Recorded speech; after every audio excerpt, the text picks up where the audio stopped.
Já estamos de volta com o segundo bloco do Tribuna Livre desta sexta-feira, hoje 23 de março, agradecendo sempre a sua audiência e a sua companhia. Hoje, debatendo aqui, os ex-deputados Luiz Calixto, do PSD, e também José Bisteni, do Progressistas. Comigo os debatedores Narciso Mendes e o jornalista Astério Moreira. Bem, no primeiro bloco parece que estava assim, aquele clima de querendo dizer que a grande preocupação do Brasil hoje é de se eleger em 2018 pessoas despreparadas, seria isso? Não despreparadas, pessoas que não têm, tem muita gente preparada, mas é pessoas que tenham capacidade de dialogar com esse país imenso que é o Brasil. Não dá para pegar um salvador da pátria, que o povo enxergou nele, né, a solução de todos os problemas, e colocar lá... O Bolsonaro encarna esse papel, né? Sim. Ele encarna mesmo. Como encarnou o Collor. Como encarnou o Collor, como encarnou muitos governadores pelo Brasil, que foram tidos assim como a solução de todos os problemas, e quando chegou lá quando eles tiveram que lidar com escassez de orçamento, com falta de base parlamentar, com capacidade de dialogar com o sindicato, com associações, com a sociedade, eles se perderam. Então, eu acho que no momento que a gente voltar os olhos para escolher uma pessoa que não venha prometer o país de Alice, não é isso? De dizer, olha... O País das Maravilhas. O País das Maravilhas, de que isso será um mar de rosas. Olha, nós temos problemas graves em todos os segmentos. Já começou, né? Agora nós temos... que você quer, mas nós temos que ter... Nós temos que ter a consciência de que a resolução desses problemas, além de serem difíceis, elas demandam tempo. Não adianta dizer que você vai ter um problema da violência hoje e amanhã ela estará resolvida. Que você tem problema na saúde e amanhã não vai. Acho que falta para a gente aquilo que o japonês tem, que sobra o alemão também. Sabe o que é que falta, o Astério? Isso é uma opinião, né? É que há um tempo atrás a política era uma vocação. Você tinha parlamentares assim extraordinários que serviam de exemplo, que quando eles abriam a boca o povo parava para ouvi-los. Hoje em dia a polícia é um negócio. A política é um grande negócio. Você tem candidatos aqui no Acre que diz assim, porque no dia da eleição eu vou botar 30 mil pessoas na rua. Eu fui parlamentar, você foi parlamentar, aqui todos, né? Aí diz, todos. Aqui todos nós somos, né? Não, porque o fulano bota 10 mil pessoas na rua, ele faz uma listazinha lá no bairro. Né? Era uma linguagem comum, sim, a linguagem. E compra um mandato. Mas, Calixto, não é difícil, eu sempre costumo dizer que não é difícil para o eleitor colocar bons representantes. Você tem que saber quem é aquela pessoa, por onde ele passou, o que é que ele fez. Já é um caminho. Eu concordo contigo que não é difícil, mas o problema é que o cara diz assim, olha, está tudo esculhambado mesmo, ninguém vai fazer nada. Né? Isso é alguma coisa que aí eu vou pôr meu nome em tudo que é lista. E bota. Eu sou testemunha disso, eu fui vítima disso. Olha, o Narciso, o que tem de promessas, né? O que tem de promessas que às vezes eu fico imaginando como é que as pessoas acreditam naquele volume de promessas. Mas acreditam. Infelizmente acreditam. E depois que vota, acaba. Como é que o candidato chega numa casa, no bairro periférico, e tem a coragem de pedir voto, sem nunca ter passado por uma gestão ou ter feito alguma coisa? Às vezes eu me pergunto, eu me cobro às vezes disso. E o eleitor tem que estar atento para essa questão de direita e esquerda. Direita e esquerda. Né? Sempre pregando a democracia, essas coisas todas. Eu acho o seguinte, que o homem público ele tem que ter compromisso social. É com a educação, é com a saúde, é com a cultura, é com a segurança. Esse é o papel do representante, ou na Assembleia, ou no Congresso Nacional. É esse o compromisso que o representante tem que ter. Correto, concordo, mas só para finalizar o meu raciocínio, o que eu quero dizer é que se um candidato for para a televisão, né, e disser assim, olha, meus amigos, sou candidato ao cargo tal, a governador, e o Acre passa por problemas sérios em todos os segmentos. E eu quero dar minha parcela de contribuição, só que é o seguinte, a capacidade de endividamento do Estado já chegou ao seu limite, nós não vamos ter dinheiro de empréstimo. A nossa arrecadação é limitada porque nós não temos uma atividade econômica forte, vigorosa. Mas nós vamos fazer, nós vamos trabalhar. Sabe quantos votos ele vai ter? Nenhum. Agora, se ele chegar lá e dizer, olha, o pronto-socorro hoje tem fila e amanhã não vai ter, porque eu garanto que não vai ter, eu vou acabar. Mas se ele chegar lá, você foi secretário de saúde e sabe o tanto quanto é difícil. A verdade é essa. Ô, Bistene Calixto, eu vou ter que voltar para Brasília, porque o exemplo cabe nesta ocasião. Quando na Constituinte, a minha bancada, que na eleição anterior tinha elegido 370 deputados, a Tigarena, a diabólica. Nós tínhamos 11 deputados aqui na Assembleia. Aí chegamos lá, uma bancada reduzida para 30 deputados.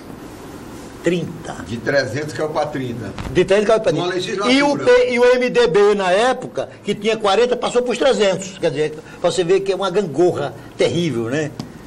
Aí a gente elegeu, por merecimento, Roberto Campos como o nosso grande orientador. Especialmente na parte econômica.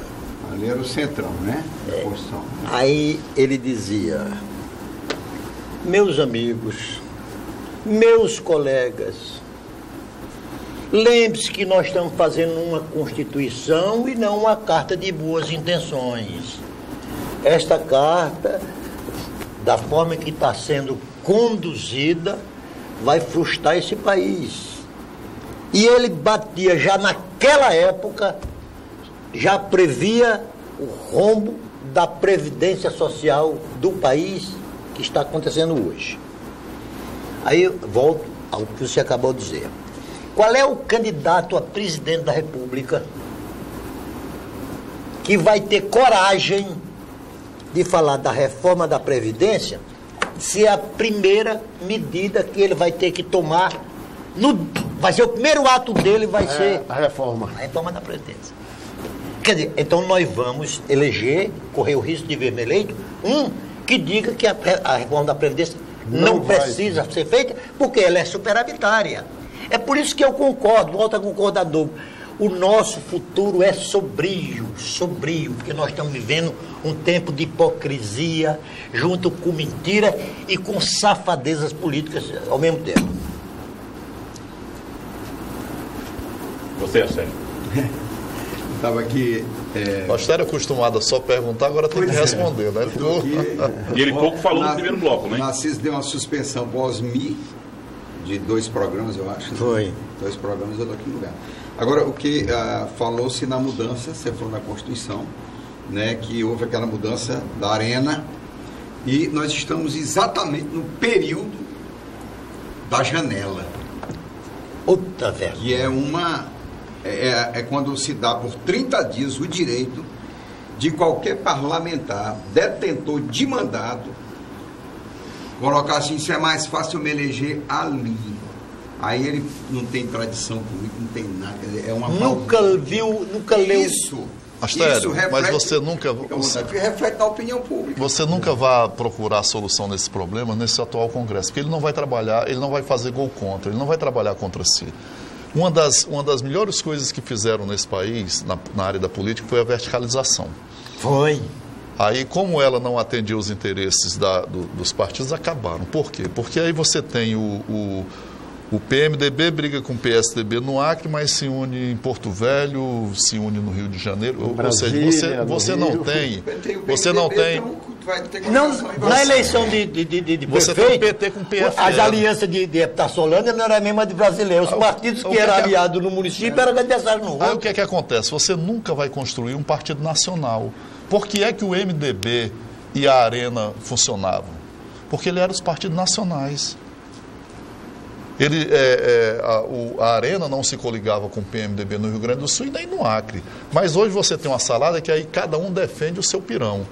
Se for interessante, por exemplo, o PT se aliar aqui no Acre com o PSDB, como já aconteceu. Já aconteceu, se alia. Aí lá em São Paulo você nunca vai ter. Aí o Congresso criou a causa da fidelidade partidária. Dizia que se você fosse eleito por um partido, não poderia abandonar. Mas aí tinha 500 parágrafos dando as possibilidades que você poderia sair do partido.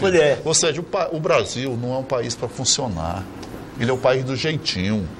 Eles agora fizeram essas janelas, né? Que até o dia 7 todo mundo pode abandonar o barco sem perder o partido. Ou seja, contrariando a uma lei que foi aprovada, que o mandato é do partido. Não funciona. O Brasil, com esse sistema político que nós temos, não tem jeito. O próximo presidente da República, seja ele quem for, seja Geraldo Alckmin, que é um homem experimentado, seja o Bolsonaro, que é um porra louca, vai ter que comprar deputados. E comprar das mais variadas formas.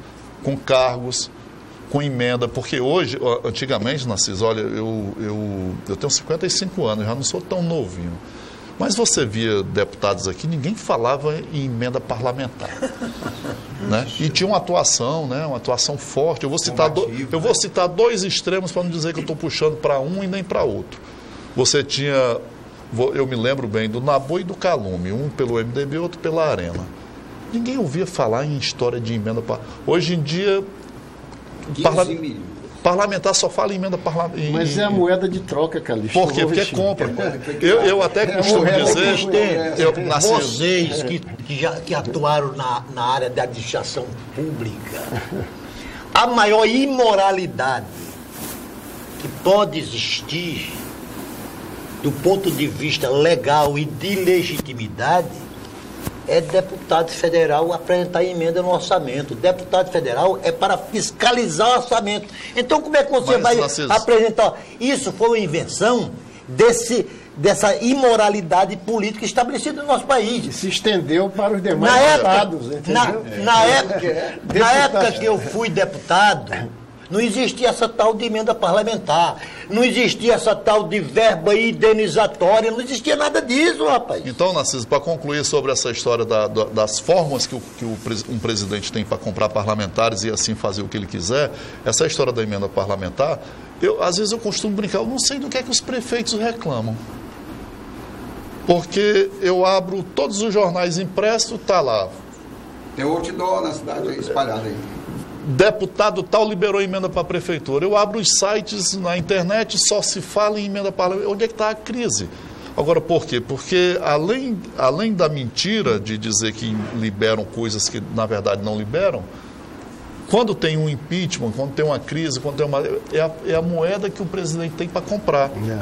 E menos mal quando ela é liberada para os seus fins. Porque já está comprovado em algumas situações que o deputado federal, para liberar, ele recebe uma comissão do prefeito, né? No Brasil tem histórias, centenas de histórias. Então, a minha descrença não é por conta de algum pessimismo, é porque com este atual modelo nós não vamos mudar. Com esta forma, com 30 e tantos partidos funcionando no Congresso, com um presidente, o Michel Temer, em um ano o homem teve que comprar o Congresso 3 vezes. Teve que comprar ele na primeira denúncia, na segunda denúncia e depois para tentar impor do jeito que ele queria uma reforma da Previdência que não ia reformar nada. Porque assim, eu sou a favor da reforma da Previdência, mas desde que seja uma reforma para atingir todos. Todos têm que dar sua cota de sacrifício. Agora não. Tira as forças militares. Tira categoria tal, aí depois não, vai só pegar quem é funcionário público. Não é reforma. É cortar os privilégios, né? Não é reforma. Então, eu sou a favor de uma reforma, mas que conserte para todos. Deixa eu trazer aqui outra coincidência que só corrobora com essas discussões nossas aqui. Você não tem em nenhum país da Europa, você não tem um exemplo de um país europeu regido pelo regime presidencialista. Você chega nesse continente latino-americano, que é o mais atrasado politicamente, todos são regidos pelo regime presidencialista. No regime presidencialista, parlamentarista, se o presidente está indo, vai indo, se um determinado dia o Congresso ou o Senado, porque uns deles é bicameral e outros não, a Câmara de Deputados decide, reúne, dá um voto de confiança. Ele era presidente ontem e não é mais hoje. Isso no parlamentarismo. Nós optamos pelo regime presidencialista, o pior regime que pode existir no mundo, que para você afastar um presidente da República, você passa um ano inteiro em crise para preparar o impeachment e o ano seguinte impeachment para o novo presidente se adaptar. Nos últimos 4 anos, foi perdido para o país. Nós tivemos o impeachment de um presidente, da presidente. Aí as forças que impeachmentaram a Dilma não engoliram o Temer, que aqui eu quero fazer um registro. Eu não gosto do PMDB, não gosto do Temer, mas eu estava para ver um presidente com tanta disposição de ajeitar esse país quanto ele. Eles não deixaram. E você vê que mesmo assim os resultados econômicos do governo Temer estão aí, à mostra. E essa imprensa venal, que é outra coisa que tem que se cuidar neste país, é com o monopólio da imprensa em poder de uma única empresa. Porque para mim, eu não tenho a menor preocupação de dizer que, para mim, o primeiro poder da República Federativa do Brasil é o poder da Globo. E 8 dias fizeram dessa jovem, com quem eu me apiedo, mas fizeram dela, de uma ilustre conhecida, uma personalidade internacional. Então, é isso, Calixto. Ou nós temos que corrigir o nosso regime, nosso sistema eleitoral e acabar com a hipocrisia. Ainda agora o Supremo estava votando doação de candidato. Como é que vai ser? A oficial. Quando o problema das doações políticas no Brasil é as doações clandestinas, rapaz, nem é oficial, nem Foi negado o direito do doador secreto ao oculto, né? Na verdade, Astério, é porque nós ensinamos o que era um gosto do povo brasileiro, a política, ela passou a se transformar no nojo. Aqui você lembra, o Bisteni do PP, Narciso, né, da época eu me lembro do PDS ainda, da Arena já no finalzinho. Você ia para uma convenção lá no Rio Branco, eu ia para do MDB, né? E você ia lá com 4, 5 candidatos a governador, tinha aquela maior festa, briga e não sei o quê. Mas aquilo era entendido como um gesto de democracia. Hoje em dia, se tiver uma discussão é porque você ou se vendeu ou porque você é rebelde. Então, a política deixou de ser a solução para ser o problema. Deixou de ser a saída para ser o labirinto. E enquanto a população não enxergar de que a saída está na política, nós não vamos ter solução nenhuma. Nós não vamos ter solução. E nós vamos sempre... a população, que com todo respeito aos eleitores de Bolsonaro, porque se nós estamos na democracia, eu tenho que defender claro. O direito do Bolsonaro ser candidato. Não, eu defendo. Agora... Mas que acredita numa ideia dessa... Na solução fácil, né? Solução fácil. Olha, você vê essa questão... É difícil a opinião pública. Essa questão das doações que o Narciso falou aí. Nós temos aí a caravana do Lula, que está percorrendo o Sul, né? Temos a caravana do Bolsonaro, né? E de outros candidatos. Essas doações, de onde elas estão vindo? Boa pergunta. Boa pergunta. Mas o Bisteni, concluindo... política não tem jantar de graça. Concluindo o meu raciocínio, dizendo que o que era um gosto para o povo passou a ser nojo, é porque nós ensinamos a população a ter nojo da política. Né? Por exemplo, nos Estados Unidos, uma campanha ela demora 19 meses. E você não vê um órgão de imprensa reclamando da aparição dos pretendentes, né, das prévias. Ela dizendo, no Brasil uma campanha tem 45 dias e todo mundo tem raiva. Porque as pessoas preferem as pessoas preferem a novela da Globo, preferem o Silvio Santos do que ter um debate da política. Porque nós passamos a ter nojo da política. O que era uma coisa para ser salutar, para ser saudável... O cara diz, mas é uma campanha longa de 90 dias. Nos Estados Unidos, uma campanha demora 19 meses. A própria imprensa critica o programa eleitoral. Tem algo pior do que o programa eleitoral. É verdade. Quando seria um momento, era para ser um momento de maior audiência, para a pessoa ver lá Ontem, assistindo o debate, essa semana assistindo o debate do Supremo, aquela briga entre o Gilmar Mendes e o ministro Barroso. A Rede Globo, um escândalo, uma vergonha nacional. Eu, sinceramente, não vi como vergonha nacional nenhuma, era para o pau ter quebrado, porque já que uma audiência do Supremo é televisionada, é para o público ver espetáculo de todas as maneiras. Então, tá bom, quebra o pau, discute, levanta a briga, suspende a sessão. Ser porque é Brasil.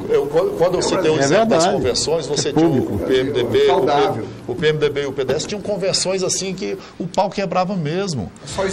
O Nabor Júnior, o Flaviano foi disputar uma convenção com o Rui Lino, foi num cacete. E aquilo era a festa da democracia. Hoje em dia não, é baixaria. Vamos para o intervalo. Só um instantinho, antes do intervalo. Eu quero deixar no ar aqui, porque a gente vai para o terceiro bloco, uma pergunta. Como é que vai se dar a solução para a crise instalada hoje na oposição? Porque alguns líderes da oposição dizem, não, está tudo bem, mas a gente está vendo que não está bem. Eu me lembro do Calixto de outros programas aqui, o Calixto chega quando tem que meter o dedo na ferida e mexer assim, dói, mas ele está cutucando. A gente vai ouvir a opinião do Vicente. A pergunta está no ar. Vamos tratar localmente agora. Então nós vamos para o intervalo comercial e já voltamos com o terceiro bloco do Tribuna Livre desta sexta-feira. Não sai daí.